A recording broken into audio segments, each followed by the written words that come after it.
shirkan ballaaran oo muddo 3 maalmood uga socday Hotel City Palace ee magaalada Burco beeraha deegaanada Qoryaale Warta Beyle iyo Geedihaan ee bariga magaalada Burco ayaa maanta soo gabagaboobay waxaana ka soo qayb galay xilitaanka shirbeelaadkaasi wasiirada wasaaradaha madaxtooyada iyo maaliyadda Soomaaliland xildhibaano ka tirsan golaha wakiilada Soomaaliland iyo golaha deegaanka degmada Burco barisaabka gobolka Togdheer iyo duqa degmada Burco hogaamiyaasha dhaqanka ee miisaanka culus ku leh Soomaaliland iyo inta badan waxgaradka bulshada degta bariga iyo koonfurta gobolka Togdheer waxaana ugu horeyn balkaasi ka akhriyay qodobada laga soo saaray shirkaasi aqoon Faarax Muuse Siciid sidoo kale waxa ka hadlay madashan xilitaan shirbeeleedkani loogu magac daray Mubaarak xubnaha kamid ahaayeen Caaqil Cabdiraxmaan Axmed Caawid Caaqil Muuse Xaaji Saleebaan Caaqil Axmed Khadar Maxamuud Gaade Suldaan Siciid Yuusuf Xaaji Ducaale iyo ganacsade Jaamac Xaaji Axmed Suldaan Maxamuud Guuleed Mire oo suldaanka beelaha ay ku shirayay muddo 3 cisho magaalada Burco waxaana halkaasi suldaanka guud ka soo jeediyay hadallo isugu jira duco iyo dardaaran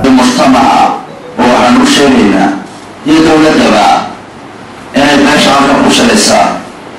yaanu tahay horumarka waddanka wixii kaga soo beernaa inay diyaaru tahay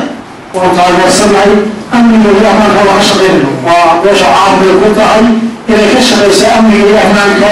dibadda badan qaladii aan baabuurnahay aanu ka shaqayno waxqabadka dawladdu waa muuqdaa wax ku taageersana waa dad waxay meesha walwalba u taagan tahay jiritaanka ummadda reer Soomaaliya beeraha galbeedka tabashadooda iyo barnaamijka wadalka ay yimaadaano xabad waxaa markaasay iyo suldaan iyo cararaay nabadgelyada lagu dhamay shirkaas oo lagu magacaabay Mubaarak waxay taageeraysaa jiritaanka iyo qaranimada Soomaaliland oo nabad qaataan waxayna kaloo ka soo horjeedaa cid kasta awaladiisa nabadda iyo horumarka dalka beeraha gaashaanyo taageero buuxda u haysaa xukuumadda xisbiga kulmiye ee uu hogaaminayo madaxweyne Axmed Maxamuud Silaay dowladda gaashaanyo waxaa ka go'an inay beeraha la shaarka ah dhammaan beeraha Soomaaliland ay ku noolaato nabadgelyo waxwada qabsi iyo darisle qodobka afraad ورسيه شركة مولدت السعودة إذا أنا لبوها وده بيش حاجة شيء حقوق ربي وكم إذا جاءها وأقول قبل الفتوح سن موافقة شرف له قيمة له إلى شيء حقوق ربين وإذا كشفتي قاشان بولي كي مبارك له إنه رمضان وسياريات هو عنه رمضان آليات وعن الله سبحانه وتعالى كما ينا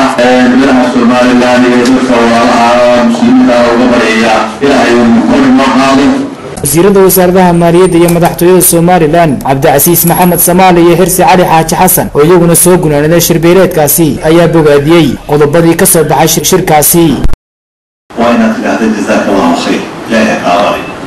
لا يكاري وكلمة مقصة تبارك إلهي ما تصير أيوه سيادك للدول ولاهي قصير غيرها شيسة النبيسة تبدال كيسة يوحيوها ثلاثة نحن ديانا يمشط قوبات كتاب الله خير ونحن جاني عميره تدخي أمارك أكده لكم حضرنا مقيم هذا وانا لغيري سنة وحول ذلك قولي سنة هذا وحي على قلبي ماذا مر والبع مدعوينها حكومة ديسو وحيوضا بلدو ديا سنين إذا والعالم إذا استان كسريسو أنا وكسر سواني كقولي ستي عند كسر وحوانيسا وأوجري مرفوعنا هاي ديار قانوننا هاي ما كانوا تلقولها مدور بقول بيننا مدور بالله فريسان محمد حسين إسماعيل محمد موتو شبكة عالمية برعو أونلاين مقالة برعو